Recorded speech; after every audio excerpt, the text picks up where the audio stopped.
Good afternoon and good morning, everyone, for our friends out west. I am Christine Cassidy, and I'm a postdoc fellow at the NWK Health Centre in the University of Ottawa, and I'll be moderating today's KT Canada seminar.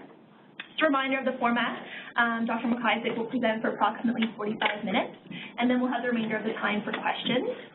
If any individual person or a site has a question, let us know by contacting the KT moderator via the chat box or chat to everyone. And those of us in the room, we can ask Jessie-Lee here. And Megan does have everyone muted on entry. So with that, it's my pleasure to introduce today's speaker. Dr. Jessie-Lee McIsaac is an assistant professor and Tier 2 Canada Research Chair in Early Childhood Diversity and Transitions with the Faculty of Education and Department of Child and Youth Study at Mount St. Vincent University. Dr. McIsaac uses an engaged scholarship approach, working with community policymakers and engaging family participants to co-produce research that mobilizes knowledge and experiences for and with marginalized families to inform policy and practice. Dr. McIsaac completed a postdoctoral fellowship funded by KT Canada and the Canadian Cancer Society that included an embedded placement within the provincial government focused on knowledge mobilization within school policy interventions. I'll hand it over to you. Thanks, Christine, and thank you everyone for being here today. I'm really excited to have the opportunity to share with you some of the research that I'm involved with now and also some of the work during my postdoc. As Christine mentioned, it was funded, a year was funded by KT Canada, so it's really nice for me to have the opportunity to share back the results of my work that was funded by KT Canada. Hopefully this sounds, Megan, maybe just just make sure my volume is okay. It's a little bit quiet, actually, so I'm not sure if you can move closer to a phone or a microphone. It's just a little bit on the quiet side. Okay. Maybe I'll just try to project my voice. Is this a little bit better? I'll use teacher voice.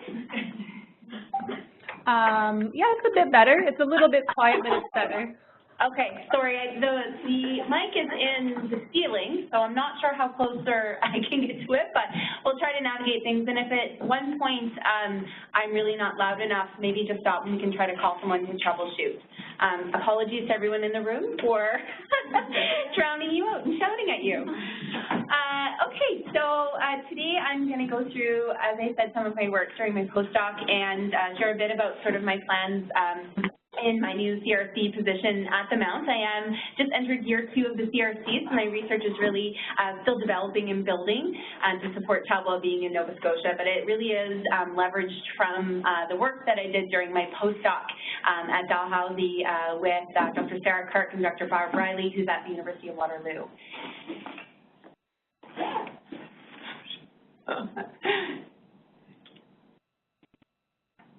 I think it's because apologies, this is our tech problem today.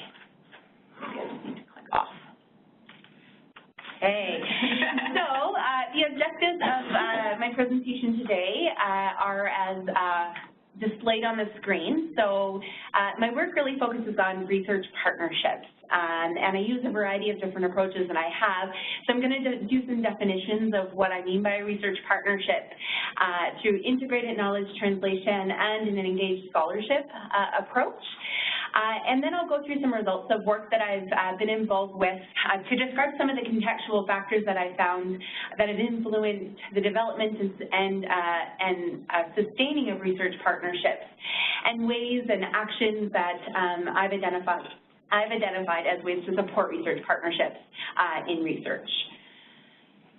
So we talk a lot about the knowledge to action gap in KT. For those of us in Halifax, they may understand the context of this picture a little bit more than others across Canada. So for those of familiar with Halifax, we have 2 bridges that are referred to as, that are called the McDonald Bridge and the McKay Bridge, or MIC bridges, and one of them over the last few years has been undergoing deck replacement. And for those of us that have wanted to get from one side of the bridge to the other, it was a common conversation around whether it was open or closed. So when there was a gap in the bridge, obviously we couldn't cross it. So we talk a lot about this gap between knowledge and policy and practice. And those of us in the KT world, study ways to bridge the gap, so to move from knowledge to policy and practice, and also from policy and practice to knowledge, so to move back and forth across the bridge.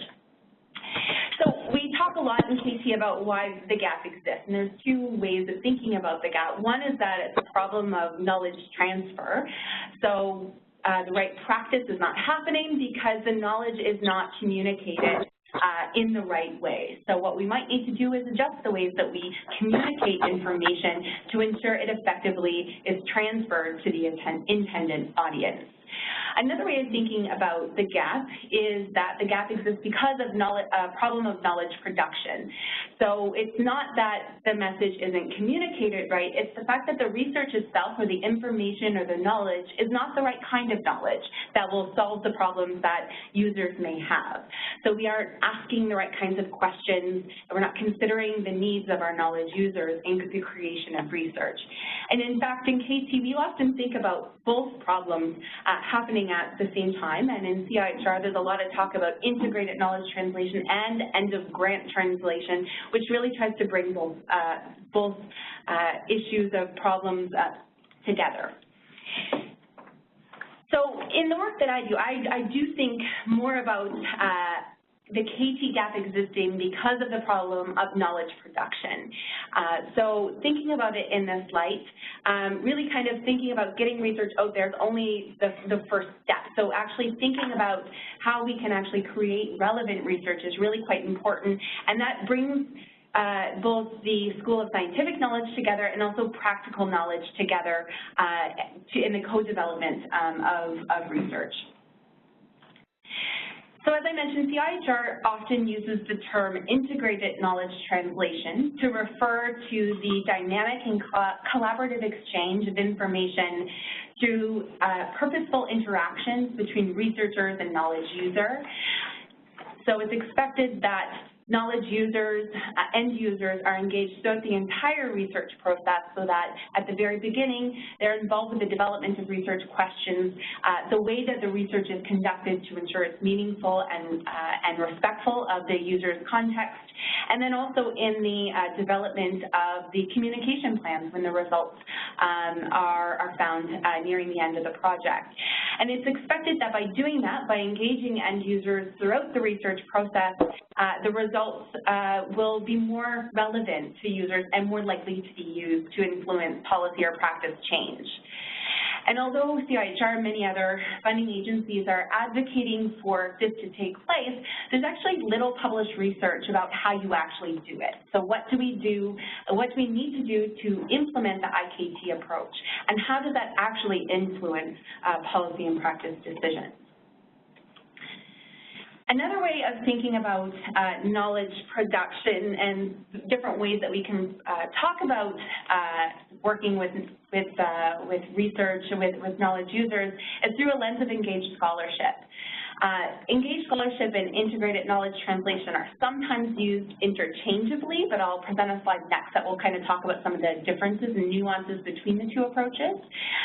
But certainly there's more conversation lately about the need for us to think in an engaged way in our scholarship within higher institutions to address some of the complex population health or population social issues that exist, and also to affirm the commitment of academia to an engagement scholarship, so to contribute, so to ensure the work that's done, for example, at universities has an impact on the world.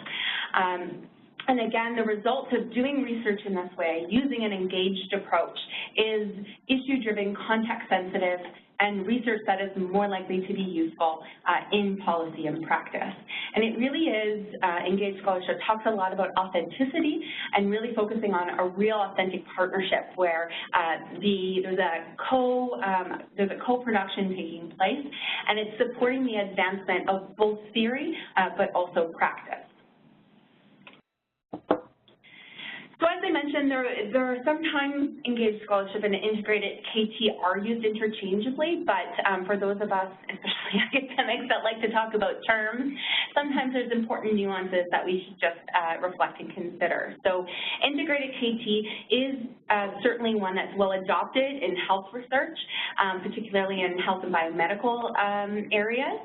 And it is a more recent, and I use that term a bit loosely, it depends on our term of recency, but over the last 20 years or so, there's been more focus, especially within CIHR, about the use of an integrated KT approach in our work.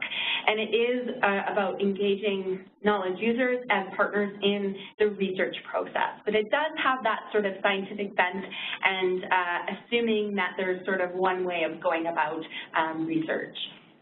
Engaged scholarship, in comparison, has roots in management, participatory, and action research, and its principles of engagement have been commonly accepted and really a part of the work for many years. It kind of is a core part of what it means to do participatory research, and it's always been sort of a part of that. And the emphasis within engaged scholarship is similar, but it really focuses on true and that authentic collaboration, which is a key condition to actually doing high quality and relevant research. So a bit of semantics, I, in some instances, use one or the other, and I'll talk a bit about that through the examples that I will share. Also, just a bit more context setting for my work. I do work in population health, and I provided a definition up on my slide, which really looks at existing policies and programs, resource distribution approaches that impact a large number of people by starting to look at the conditions of risk or social determinants of health and looking at health inequities. So I do population health intervention research, which looks at things that are happening in our community. With respect to my specific area of research in population health, a lot of my work has been focused on either school-age children and youth or young children, and trying to understand how we can create supportive environments that will help them be well and healthy. There's really an evolving policy landscape, especially with respect to early childhood over the last few years, and greater recognition of the importance of creating environments that can support and foster child development. And these opportunities in the community really provide an opportunity for research to try to understand how they're being implemented, how these resource distribution policies and programs are implemented, and what their impact is over time on child health and well-being. So during my postdoc, I was quite fortunate to, as I mentioned, receive funding from KT Canada and also the Canadian Cancer Society to really build a foundation in engaged scholarship and KT research, where I was able to take a step back and think about the process for doing research that's really provided an important foundation for my current position as a Canada Research Chair in early childhood. I had the opportunity to be an embedded scholar during my postdoc. I was situated within a government department in Nova Scotia where I was embedded within the setting, the policy setting, to look at ways that we can bridge knowledge to action gaps. So it provided an opportunity to do engaged scholarship in an intentional way through building partnerships, engaging in critical analysis, and as I said, bridging those gaps. So I was a member of the host organization, and I also had a foot, of course, still within my host organization at Dalhousie. So it was an opportunity to kind of go between the research and policy setting. And within that, I had the opportunity to do a few projects that I'll share the results of today. One, an integrated KT school health project, a primary study that was being conducted, and alongside I did an evaluation of our IKT approach. I also did a scoping review of engaged scholarship and what research partnerships or engaged scholarship looks like in the existing peer review literature. And finally, I did a case study on my embedded research and engaged scholarship approach during my postdoc. So I'll share the results of these through these three projects within the subsequent time that we have today. So the first project that I'll share is one that is published, was just published this year, and the first publication there mentioned on the screen is the one that describes the IKT evaluation, and the other is just a summary of the research itself. So I embarked on a research project in partnership with the co-PIs, Dr. Sarah Kirk and Dr. Stefan Kuhl, who's at the IWK Health Center here in Halifax, and Sarah Kirk, as I mentioned, is at Dalhousie. And we did research in the southwest region of Nova Scotia, so in the Yarmouth, Digby, and Shelburne area, to try to understand how their health promoting school, how their school health initiative was influencing school culture and student well-being. So it was something that was happening in schools. They were trying to change the environment to promote health. And we were curious about what it looked like in terms of the implementation and also how it influenced student health and well-being. And this is really a growth of an earlier project that identified the importance of what we do in schools and the ways in which we can create supportive environments for children. So the research questions that we had in this project actually arose through conversations with knowledge users and earlier work. So from the very beginning, it was an integrated KT approach. From the very beginning of our proposal, we met with our knowledge users and asked them about what some of their interests were in doing this research together. So we used this IKT approach at the very beginning of the work. And throughout the research, what I did is I used a case study approach to try to understand how the research informed policy and practice, and also to identify what sort of things were influencing our approach in KT. So I'll be sharing the results of that. If you are curious about the results of the study itself, as I said, that second publication is where you'll find those results. So in terms of what we did for this study, we did a document review of our minutes and notes from the meetings that we had. So we had an advisory committee where we took meetings, and we documented also the general conversations that we had with our partners. We did a survey with all elementary school principals following the dissemination of reports that we produced as part of the research.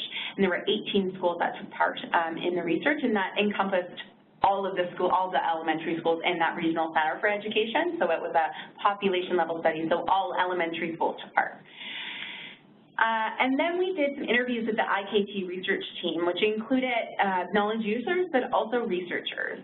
And they were guided by key dimensions of IKT partnerships. And I'm going to go through some of the background research that informed our tools that we developed.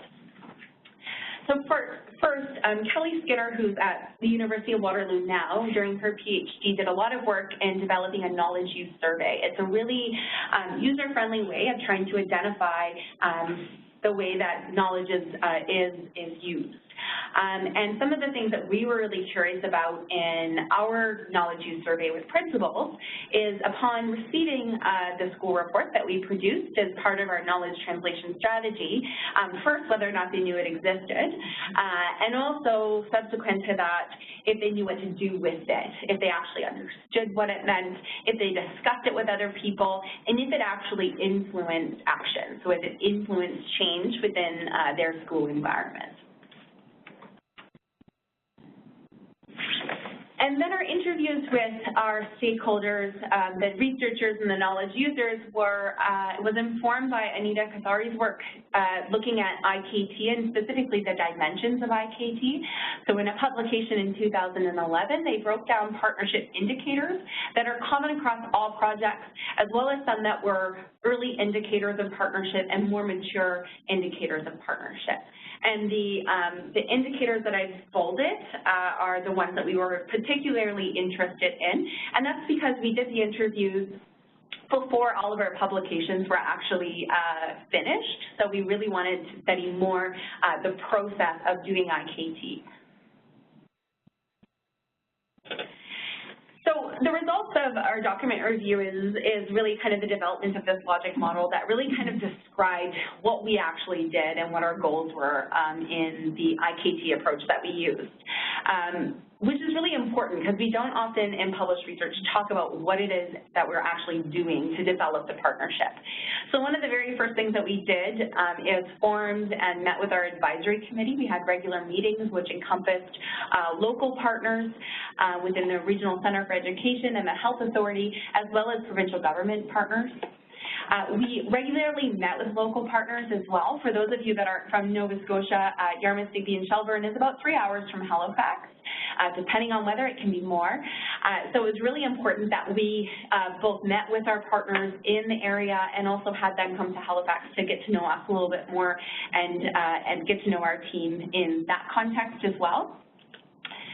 Throughout the research, we collaboratively conducted the work. So we didn't kind of develop the questions, get feedback from them, and then go into the schools ourselves to do the research. They went with us to kind of bridge those connections, build relationships with stakeholders to ensure that it was done in a way that was respectful of the context within schools.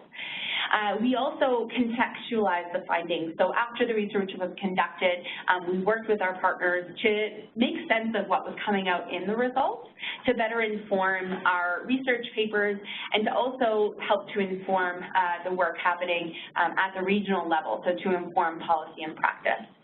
We also worked on the final dissemination products together. We tailored reports. We did a regional report, and then we also did individual, as I said, school reports that provided their results to them relevant or in comparison to other schools in the jurisdiction. We also co-presented the results at conferences. So myself and a knowledge user worked together to develop a presentation at an academic conference and present together as a way of sharing our results and demonstrating our partnership. And we also have knowledge users as authors on our journal articles. So that was really important to demonstrate their commitment, and they provided some really important feedback to inform the articles themselves. So the idea with doing this, and this is kind of the logic model, the point of the logic model is to demonstrate what we were thinking might impact change over time. So we thought that doing the research in that way might lead to conceptual knowledge use, which is really informing or changing thinking about how we might be able to do school health different. The intermediate outcomes was about actually looking at policy and practice change. So it's important to demonstrate this because in population health research, we often talk about the long-term nature of actually seeing impact. So change doesn't happen overnight, and certainly in the context of a 3-year project, we didn't expect that all of a sudden a new policy would be developed. There's still things happening now, and it takes a long time for that instrumental knowledge use to actually happen. But we were curious about to what extent even the results were starting to be used to think about starting change, to influence policy or practice change. And overall, the long-term idea about this is that by more relevant information being used and it resulting in relevant policy or practice change, that it would help to improve student health and well-being.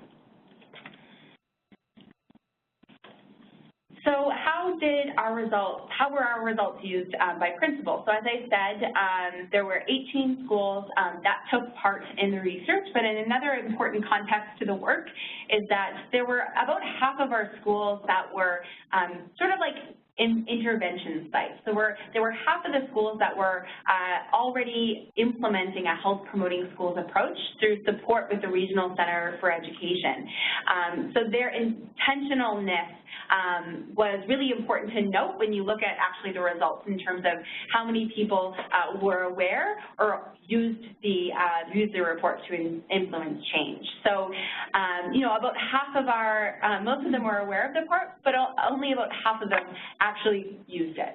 And in research, sometimes it can be a bit disheartening to see this, but in reality, really busy schools that don't have health as a priority, it really wasn't surprising to us that only about half of schools were actually discussing the report with staff and partners. And I had the opportunity to actually work with a group of schools nearing the end of the project after they received their report.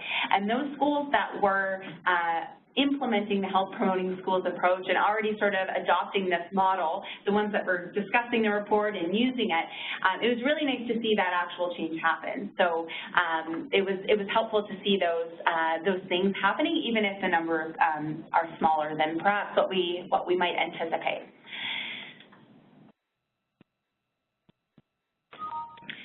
What I was really interested in, as I've kind of alluded to already, was what the process actually looked like from the perspective of our knowledge users and also from the researchers involved. And what we found through these interviews, about 4 themes emerged that might seem commonplace or expected for some of you, but it isn't really well described in the literature that some of these things exist, and we need to think about them with respect to how we do IKT. So first, relationships. We always talk about relationships and the importance of relationships. relationships, and certainly in the case of this research, it was really important that we spent some time developing relationships, that we started at the very beginning with existing relationships, which helped to sort of propel the research throughout the process. And the knowledge users felt that, which is represented by the quote, if we did bring something up, we knew you were willing to go there. So we were receptive to their questions, and we were willing to take the time to talk through things that came up for them.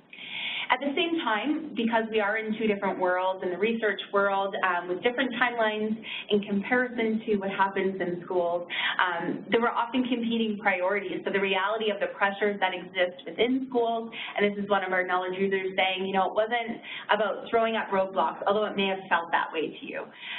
So certainly that's something that was recognized by both knowledge users and researchers, that there was that difference in how we work across different settings of research and policy and practice.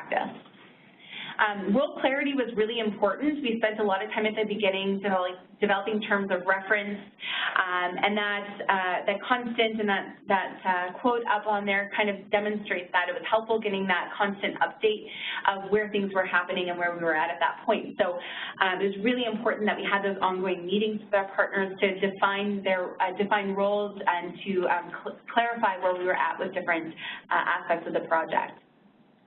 Another thing that emerged is the complexities of population health intervention research. Oftentimes in population research, as I said, it's a real long-term gain, and it takes a long time to get it there, and it's in a system of that doesn't always get that. They're looking for sort of the quick wins. And in an education setting, again, health is not often the priority, so convincing them that prioritizing health will influence academic outcomes, it kind of takes some time to get to that stage. So the system itself sometimes was challenging with respect to supporting this kind of approach happening. So that was the result of the one project that I was involved with and the evaluation that we did. The next project that I'm going to mention, and this publication is under review right now, so we're waiting for feedback from the reviewers, but I'm happy to share some preliminary results. We essentially, in this scoping review, wanted to focus on how we can actually engage individuals working in public policy and research. So there's some recent reviews that have described how we engage community and patients in research, but there was less known about working with folks in public policy. So we conducted a scoping review to articulate the actions, so the things that we do in a simple way. The actions are the things that we do in the research process to build partnership, and the contextual influences, the factors that influence co-production and use of research to inform public policy. So we used a modified PICO. So those of you involved with systematic reviews, it might be familiar with the acronym PICO, Population Intervention Comparison and Outcome. And population health research, that doesn't work quite as well, so we used a modified CIAO, which is adapted from Denver and Tranfield's approach to developing a well-formulated question for use in social science or organizational context. So it was really focused on the context, the contextual factors, the intervention, the actions, and the outcomes. So that's how we defined your inclusion and exclusion criteria for the scoping review. So with respect to context, we're interested in public policy and working with both researchers and individuals working in public policy across every level of any level of government in low, middle, and high income countries. We didn't care if it was health research or any other research. We were really, with respect to context, being really open around really just working in public policy and the researchers and public policymakers working together. The intervention was really the engaged scholarship approach. So it was a description of experiences of individuals working together toward the same end goal. So it wasn't a researcher doing a project and collaborating at the end with end users, but it was focused on that co-production and use of knowledge. and the enduring collaboration that goes beyond one project or meeting. That was also really important. With respect to actions, we wanted to see clear and concrete examples of processes or steps that outlined what was actually done to engage and support collaborations. And when we looked at the literature, a lot was excluded because they didn't actually describe what they did. So an article was excluded if they had no direct account of the experience of engaged scholarship, or the details were too vague about what they actually did. And then the outcomes were whether or not it actually informed public policy. So the idea that studies weren't excluded if they didn't have that result already, but if the goal was to co-produce research for the sake of informing public policy. We looked at articles from 2000 to 2017, so quite the range of time. And I do have my Prisma flowchart, but first, just to recognize the Maritime Support Unit who co-hosts this session, I did receive support in the development of my search plan from the MSSU to ensure that the way that we were defining our terms and our search concepts and our search strategy in a really rigorous way. So thanks to the MSSU. So the last research that I'm really going to just describe, given time and also the fact that it's still really in development, is a case study that I did looking at the embedded approach that I used in my fellowship to study the conditions and actions, which again, so similar language, the context, what sort of contextual factors are happening in the environment, and the action, so what's actually done to support the implementation of the approach that we used during my fellowship. So what I did to do an evaluation of this approach, I did interviews with individuals that I worked closely with during the fellowship, at the end of the fellowship. So near the completion of my fellowship, I sat down with my partners, and we went through a process of just describing what sort of things happened and what may have influenced how the approach was implemented within the policy setting. So I really explored both the embedded research project and also, again, those contextual factors that might influence how it's implemented. I did the interviews, which was really important with respect to building relationships. It also is a relevant way, given the context of engaged scholarship, where it really does put the researcher and the partners at the forefront. So it was really important in the context of engaged scholarship for me to do the interviews. But just to point out that I did hire a research assistant to help me with some of the coding of data, just to kind of provide that step away from the analysis. So the findings are currently being contextualized with participants. So I had a meeting with participants just before the holidays to talk about what some of the findings were, and we're currently working on making sense of that. But some of the things that did emerge that I can share, again, is the importance for shared ownership and engagement, so the importance of working with them and for them to see that it's theirs as much as it is mine in terms of the work that we were doing together. Again, communication and role clarity, that being really important given the busy nature of a public policy setting. Being really clear what the responsibilities of people were really important, and being in constant communication was important. Relationships also emerged, but also trust, which is an extension of relationships, but seems to be really important in the public policy setting, given the context of how public policy works in terms of the confidentiality of what happens within government and the importance of an academic working in that setting to understand the importance of confidentiality in work that we do together. And then another thing that was interesting and emerged was the fact how organizational capacity came out. So what I mean by that is the capacity of the organization, in this context, the public policy sector or the government department that I was working with, to actually do this kind of work. So depending on sort of the mission or mandate of the government department, that might influence whether or not they actually have the capacity to engage in conversations related to working in partnership with research. that are some of the initial things that are coming out, but we're still working on those results. So just in the final few minutes of the presentation, I'm just going to share sort of where I'm going now in terms of building policy relevant research in my Canada Research Chair for Early Childhood.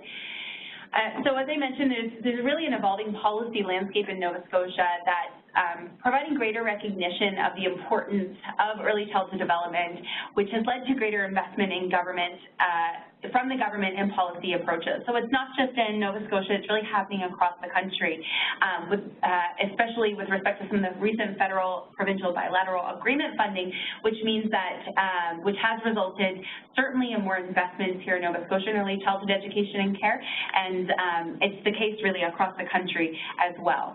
There's been a lot of attention for what we need to do to support early childhood development, and here in the province we have a couple of unique population level examples where I'm partnering with government to try to understand how it's working, so to provide formative information to inform the implementation of these initiatives, as well as thinking about understanding change over time. So one example is a recently launched universal pre-primary program for 4-year-olds. So essentially, the year before starting school, children in Nova Scotia all children in Nova Scotia will soon be able to access an early childhood education program that's done in partnership with the public school system.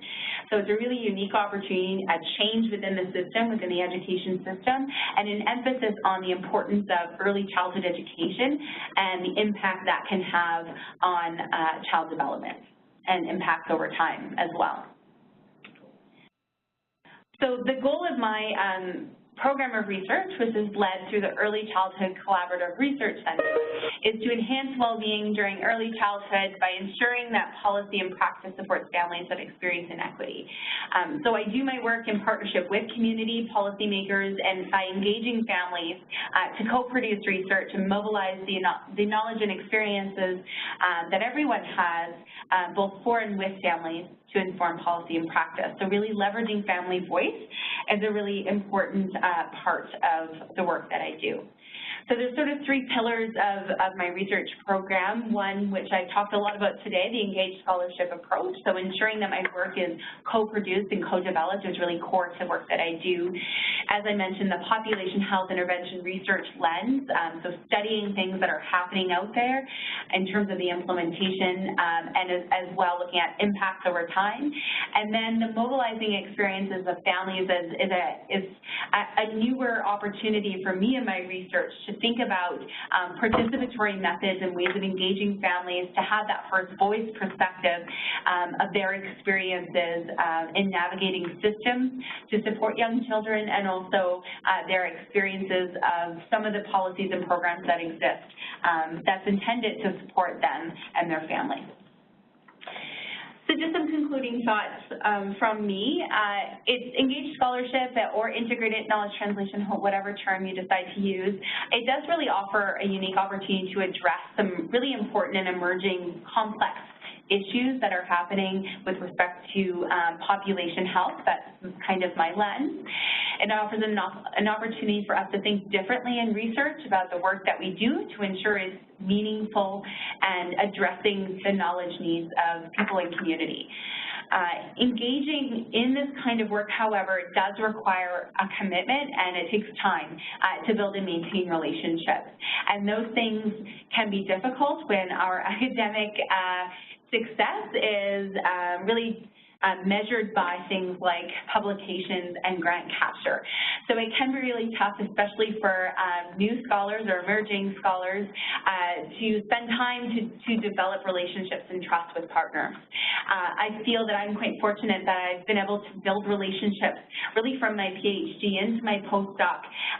So I have already developed relationships with government, but it really is a constant investment of my time and the time of my team to ensure that we build and foster, that we continue to foster those relationships, and also that we adapt to the new reality. So government changes, and research sometimes needs to shift to kind of think about those shifts within government or the shifts in priorities to ensure that we're maintaining relationships, while still also maintaining our autonomy as researchers to provide critical thought to what's happening in community.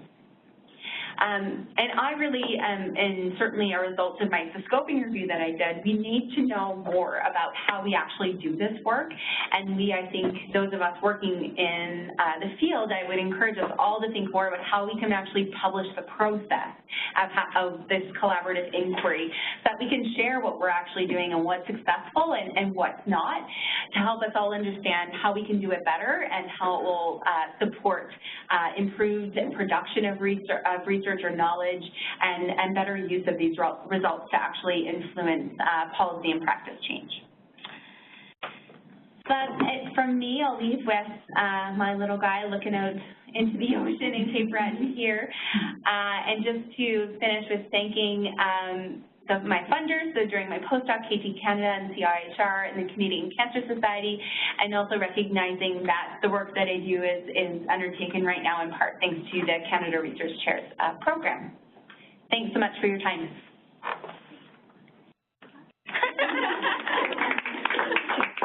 Okay, thanks so much, Jessie-Lee.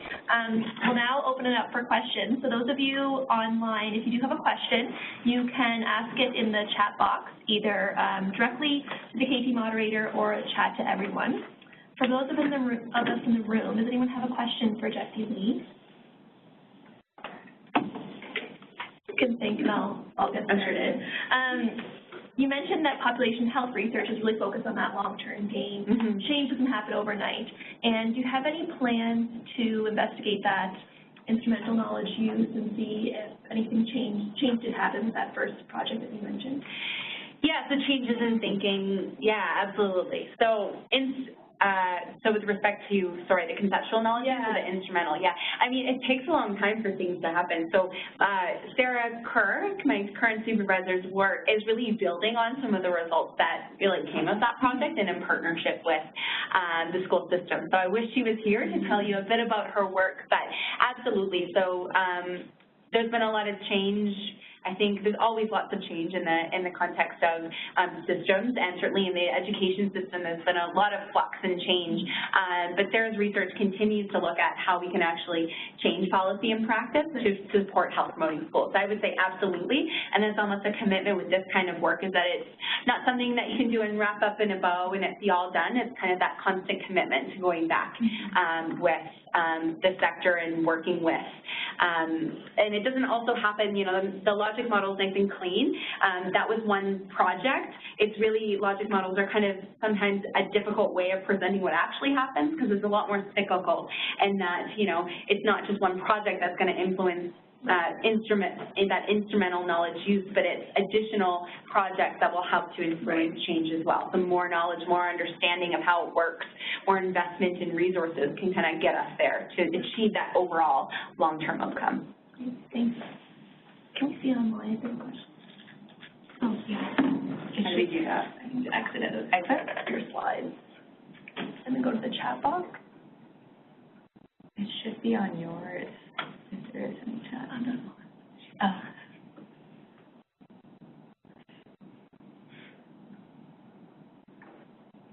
Is there anyone else here that has anything? Or Megan, do you have any questions from the chat box?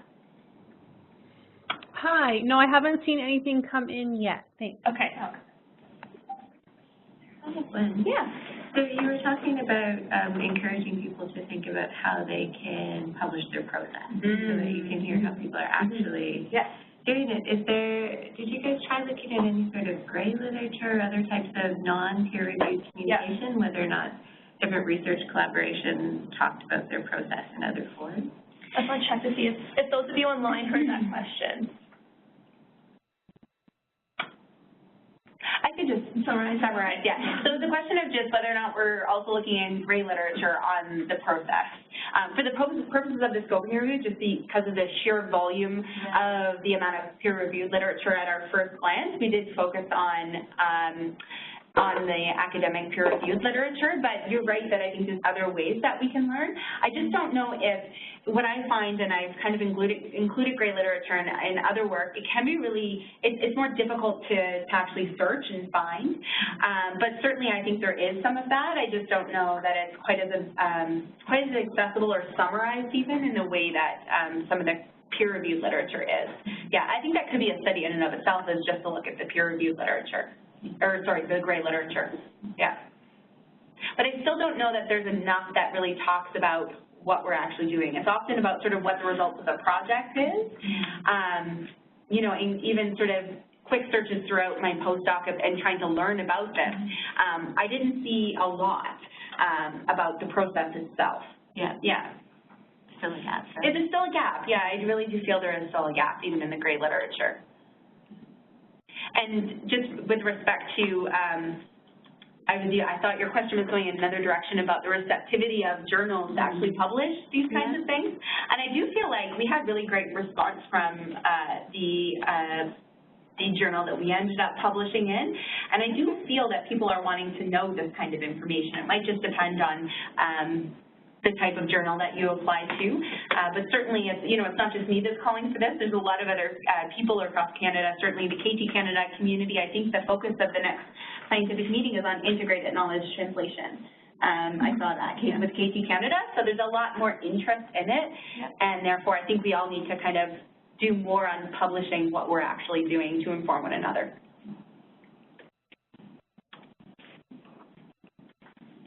You mentioned different contextual factors from all three of your studies. Some of them were similar, overlapping. How have you navigated the practicalities of those factors? Thinking about, you know, adaptability and fidelity of the approach and keeping a rigorous research design while also using this applied research approach. Yeah, I don't even know if I have, so the question was just about sort of navigating the complexities, I think, of doing the work. And I think it's a constant learning process, I think. So it is, as I said, requires a lot of commitment, and even still it's difficult.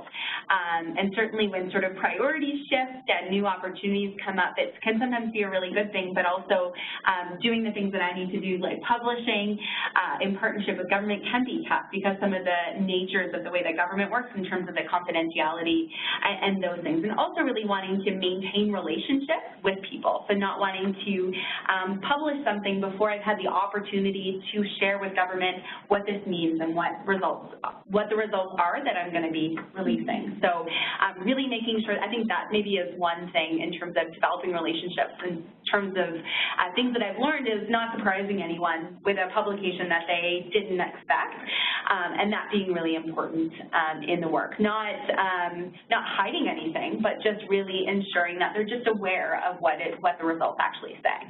So staying still autonomous by, you know, sharing critical results that may be critical, but just ensuring I do that in advance with my partners so that they're also able to just prep people within government to ensure that they're ready for if something is picked up by media or something like that.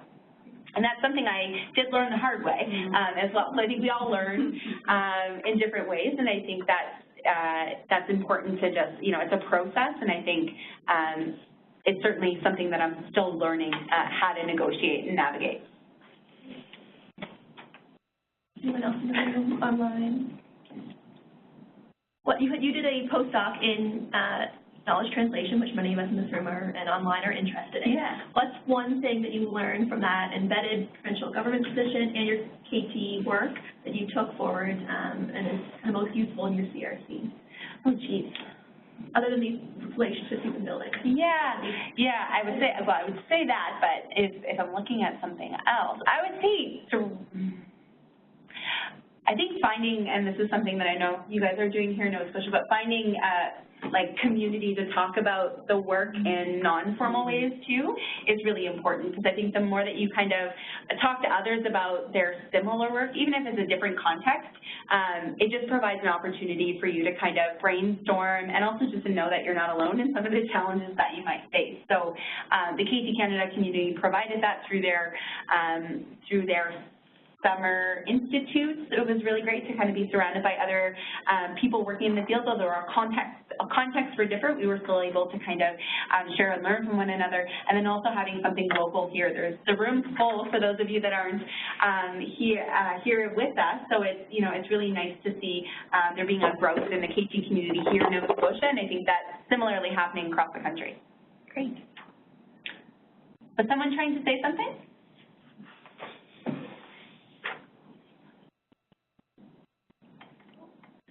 Okay. If there's no other questions, I think we'll wrap it up. So I just want to thank everyone for attending. And a reminder to everyone to please email Megan your evaluation forms or complete them online. And the next session will be with Dr. Melissa Browers and Yvonne Flores on the AGREE ecosystem on February 14th. So look forward to meeting with everyone then. Thanks so much. Thank you, everyone. And just a quick reminder about that KT Canada meeting, where, as you mentioned, the theme is Integrating KT. We're currently accepting abstracts for that. So lots of ways to get info through me or KT Canada newsletter, Twitter, or website. So please get info if you need it. And thank you very much, Dr. McIsaac, for sharing your work with us, and Dr. Cassidy for moderating, and to the audience for tuning in.